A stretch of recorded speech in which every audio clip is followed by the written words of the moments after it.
আসসালামু আলাইকুম। তো প্রথম প্রশ্নটা ছিল, সাতনরীহার কাব্যটি কোন কবির রচনা? এটা উত্তর হবে আবু জাফর ওবায়দুল্লাহ।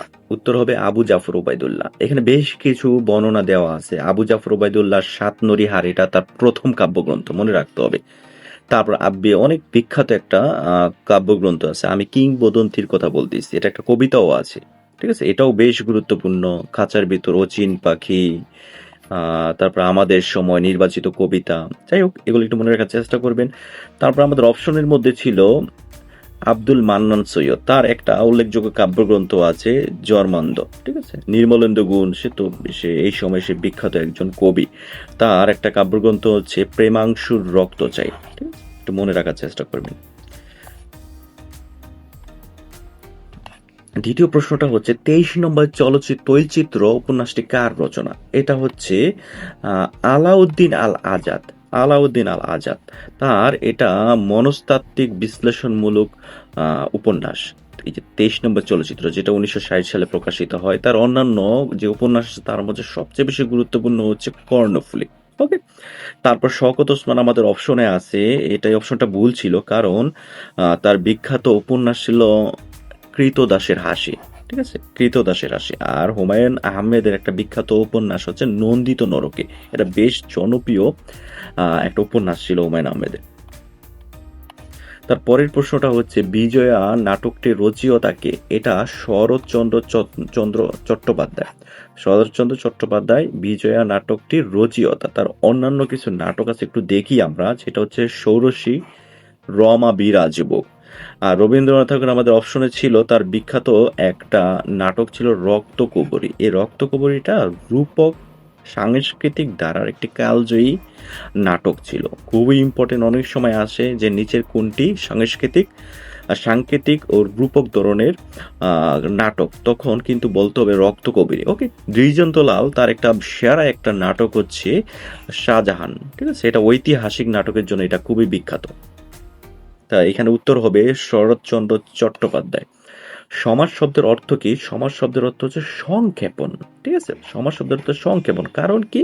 ওরা একাধিক পদ থাকে, সে একাধিক পদকে এক পদে চিহ্নিত করে, মিলিত করে, যেটাকে সংক্ষেপণ বলে। ওকে। তারপর হচ্ছে বিশ্লেষণ দিয়েও এখানে দেখবেন, সংযোজন দিয়েও দেখবেন। সংযোজন হচ্ছে নতুন শব্দ তৈরি করার জন্য সংযোজন ব্যবহৃত। আর বিশ্লেষণ এটা সমাসের যে ব্যাস বাক্য, সেটা করার একটা সিস্টেম হচ্ছে বিশ্লেষণ। যাই হোক, এটা সংক্ষেপে বলছি। তো এখানে উত্তর হবে ক, সংক্ষেপণ। তো 5 নম্বর প্রশ্নে বলা হয়েছে, যে সমাসে পূর্বপদের বিভক্তির লোপ হয় না তাকে কি বলে? বিভক্তির লোপ হয় না, তাহলে তাকে বলবে অলুক সমাজ বলবে। অলুক সমাজে বিভক্তির লোপ পায় না। ঠিক আছে, যেমন দেশে বিদেশে দেখেন, উদাহরণ দেখেন, দেশে বিদেশে কালে চাটা, মাথায় পাগড়ি, যে মাথায় 29 তো আছে সপ্তম বিভক্তি, দেশে বিদেশে এ আছে ষষ্ঠী বিভক্তি, এগুলো কোনোটাই লোপ পাচ্ছে না, মানে এটা বাদ পড়তেছে না।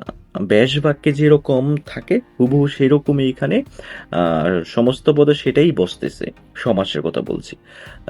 এটা হচ্ছে অলুক সমাসের একটা বৈশিষ্ট্য, যে বিভক্তির লোপ পাবে না, ব্যাস বাক্যে সমস্ত পদে বিভক্তি বজায় থাকবে। আর নিত্য সমাসের উদাহরণ হচ্ছে গ্রাম অন্তর, অন্য গ্রাম। এটা আসলে সমাজবদ্ধ অবস্থায় থাকে পদগুলো, ব্যাস বাক্যের প্রয়োজন হয় না। তাহলে নিত্য সমাজের মূল বৈশিষ্ট্য হচ্ছে ব্যাস বাক্যের প্রয়োজন হয় না। তার একটা উদাহরণ হচ্ছে গ্রামান্তর। দ্বন্দ্ব সমাজ এটা হচ্ছে দুই পদেরই, পূর্বপদ পরপদ দুইটা পদেরই প্রাধান্য পায়, আর মাঝে সংযুক্ত আকারে ও এবং আর থাকে। উদাহরণ হচ্ছে বাবা ও মা, বাবা মা দুই পদেরই প্রাধান্য পাচ্ছে। তো এখানে উত্তর হবে অলুক সমাজ। তিনি চোখে দেখেন না। পরের প্রশ্নটা হচ্ছে, তিনি চোখে দেখেন না, এই চোখে কোন কারক? চোখে দেখেন না, চোখে কোন কারক? এখন আপনাকে প্রশ্ন করতে হবে তিনি কি দিয়ে বা কি দ্বারা দেখেন না? উত্তর আসে হচ্ছে চোখের দ্বারা দেখেন না বা চোখ দিয়ে দেখেন না। তাহলে এটা হচ্ছে করণ কারক। করণ কারক বুঝায় কোন যে উপায়ে কোনো কাজটা করা হয়, কিসের দ্বারা কাজটা করা হয় সেটাকে বোঝাচ্ছে। কি উপায়ে কাজটা করা হয়, মানে যন্ত্র, উপকরণ, এগুলো হচ্ছে করণ কারকের চেনার মূল উৎস।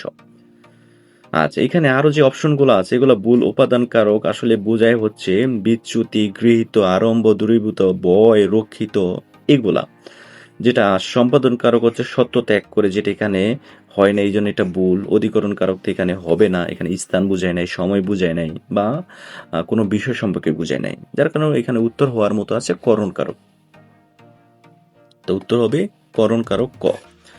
৭, এটাও কারক থেকে আসে। দেখেন যে আমার গানের মালা আমি করব কারে দান। এখানে কারে কোন কারকে কোন বিভক্তি? তা কারে কোন কারকে কোন বিভক্তি? কোন কারকে কোন বিভক্তি? সপ্তম কারকটা হচ্ছে এ ২৯ তে, ঠিক আছে, সপ্তম কারক। তাহলে সবগুলো শেষেই দেখেন সপ্তম কারক আছে, এই সপ্তম বিভক্তি, সরি, এই যে এই ২৯তে এগুলো হচ্ছে সপ্তম বিভক্তি। তাহলে প্রত্যেকটা শেষে দেখেন সপ্তমী আছে, মানে এগুলো সপ্তমী বিভক্তিকে বোঝাচ্ছে। তাহলে বিভক্তি নিয়ে কোনো কনফিউশন নাই, সবগুলাতে বিভক্তি সপ্তমী আছে। তাহলে দেখবো এটা কোন কারক। এখন আমি প্রশ্ন করব, যদি কর্তা কারক হয় তাহলে আমি প্রশ্ন করব কে বা কারা। আমার গানের মালা আমি কারা করব দান, হয় না কিন্তু। এখন তাহলে কর্তা, এটা ভুল। প্রশ্ন করলে কে বা কারা দিয়ে প্রশ্ন করলে উত্তর বের হচ্ছে না, প্রশ্ন করা যাচ্ছে না, আমাদের নির্ধারিত যে বাক্যটা দেওয়া আছে প্রশ্নে। তাহলে আমরা এখন প্রশ্ন করব কর্মকে দিয়ে। কর্মকে প্রশ্ন করা যায় হচ্ছে কি বা কাকে। কি বা কাকে দিয়ে প্রশ্ন করলে, কি বা কাকে দিয়ে প্রশ্ন করলে যদি উত্তর পাওয়া যায় তাহলে সেটা কর্ম কারক হবে। তাহলে আমরা প্রশ্ন করি আমার গানের মালা আমি কাকে করব দান। ঠিক আছে, এখানে উত্তর পাওয়া যাচ্ছে, কিন্তু আমি কাকে করব দান বা কারে করব দান। তাই কারে কোন একটা ব্যক্তি বা যে কোনো একটা বিষয়কে বুঝাইছে, যেটা কারে দিয়ে প্রশ্ন করলে উত্তরটা পাওয়া যায়। তাহলে এখানে উত্তর হবে কর্মে সপ্তমী। উত্তর হবে কর্মে সপ্তমী। এছাড়া এখানে করণ কারক হবে না বা উপাদান কারক হবে না, কারণ করণ কারককে প্রশ্ন করতে হয় কি উপায়ে, কিসের দ্বারা, কি দ্বারা, এটা পাওয়া যায় না উত্তর। আর উপাদানে এখানে কোথায় থেকে, এরকম দিয়ে প্রশ্ন করলে, যেটা আসলে এখানে এই বাক্যে প্রশ্ন করলে করণ কারক উপাদান কারক কোনোটাই স্যুট করে না, যার কারণে উত্তর হবে কর্মে সপ্তমী। প্রশ্ন ৮, কোনটি শুদ্ধ বানান? উত্তর হবে খ, নির্মিলিত। উত্তর হবে খ। এখানে একটা মনে রাখার বিষয় হচ্ছে এই যে মুমূর্ষু, নিচের দিকে দেখেন এই বানানটা অনেকবার আসে। এখানে ৩টা লেটার আছে। মু, যেখানে রস্বকার, পরের মু হচ্ছে দীর্ঘকার, পরের মু হচ্ছে রস্বকার, মানে রস্বকার দীর্ঘকার রস্বকার, এইভাবে একটু মনে রাখার চেষ্টা করবেন সিকোয়েন্সটা। তাহলে মুমূর্ষু বানানটা কখনো ভুল হবে না। তাহলে উত্তর হবে এখানে নির্মিলিত। ৯, এখানে এটাও শুদ্ধ বানান নিয়ে আসছে। এটার উত্তর হবে খ, গৃহিণী। গৃহিণী একটা তৎসম শব্দ। গৃহিণী একটা তৎসম শব্দ। তারপর একটু মনে রাখবেন এখানে অতিরিক্ত ইনফরমেশন দেওয়া আছে রবীন্দ্র। এটার অনেক সময় এটার সন্ধি বিচ্ছেদ আছে, রবি যোগ ইন্দ্র। পরীক্ষা, এটা সন্ধি বিচ্ছেদ আছে, পরিযোগ ইক্ষা। একটু মনে রাখার চেষ্টা করবেন। এটা সমার্থক শব্দ থেকে আসছে, যে চন্দ্রের সমার্থক শব্দ নয় কোনটি? উত্তর হবে অদ্রি, কারণ অদ্রি তো চন্দ্রের বা চাঁদের সমার্থক শব্দ না, এটা হচ্ছে পাহাড়ের সমার্থক শব্দ। গিরি, শৈল, অচল, অদ্রি, এগুলো সব পাহাড়ের সমার্থক শব্দ। আর বাকি যে ৩টা আছে হিমকর, নিশাকর, চাঁদ, এগুলো সবই হচ্ছে চন্দ্র বা চাঁদের বা কুমুদ। হ্যাঁ, এগুলো সবই হচ্ছে চাঁদের সমার্থক শব্দ। অনেক কিছু দেওয়া আছে এখানে, শশাঙ্ক, বিদুষম, প্রায় সময় এগুলো আসে, একটু বারবার দেখবেন সমার্থক শব্দগুলো। তো এখানে উত্তর হবে ক, অদ্রি। ১১, সুরভির বিপরীত শব্দ হচ্ছে পুতি। পুতি শব্দ হচ্ছে মানে দুর্গন্ধ, হ্যাঁ, দুর্গন্ধ, পচা, এগুলা বোঝাচ্ছে। আর বাকিগুলো হচ্ছে যে কৃষ, এটা হচ্ছে স্থল, স্থূল যেটা, হ্যাঁ। তারপর হচ্ছে সুশীল, দুঃশীল, হ্যাঁ, এটা আসলে সুরভি বিপরীতার্থক শব্দের বিপরীত শব্দ না। এই তিনটাই ভুল, এই তিনটাই ভুল। শুদ্ধ হচ্ছে পুতি। সুরভি মানে হচ্ছে সুগন্ধ, আর হচ্ছে পুতি মানে হচ্ছে দুর্গন্ধ। আশা করি বুঝেছেন। তো ১২ নম্বর হচ্ছে এক কথায় উত্তর এক কথায় প্রকাশ থেকে আসে, যিনি বক্তৃতা দানে পটু তাকে বলে বাগ্মী বলে। হ্যাঁ, তাকে কি বলে? বাগ্মী বলে।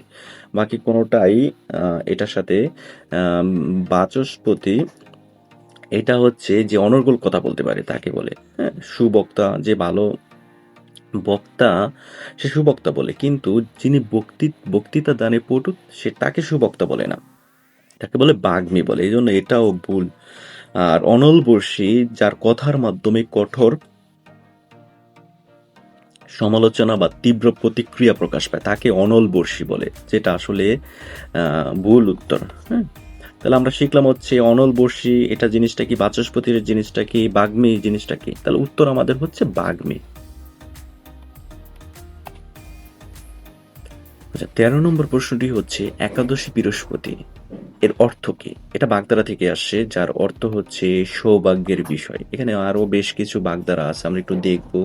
যেমন আষাঢ়ে গল্প, এটা মিথ্যা অবিশ্বাস্য গল্প, চোখের বালি, যাকে পছন্দ করা হয় না, বা বিরাগ বাজন, আকাশ কুসুম, অসম্ভব কল্পনা, চোখে ঠুলি পড়া, উপেক্ষা করা, টিলে তেতলা, ধীরগতি, মন্থরগতি।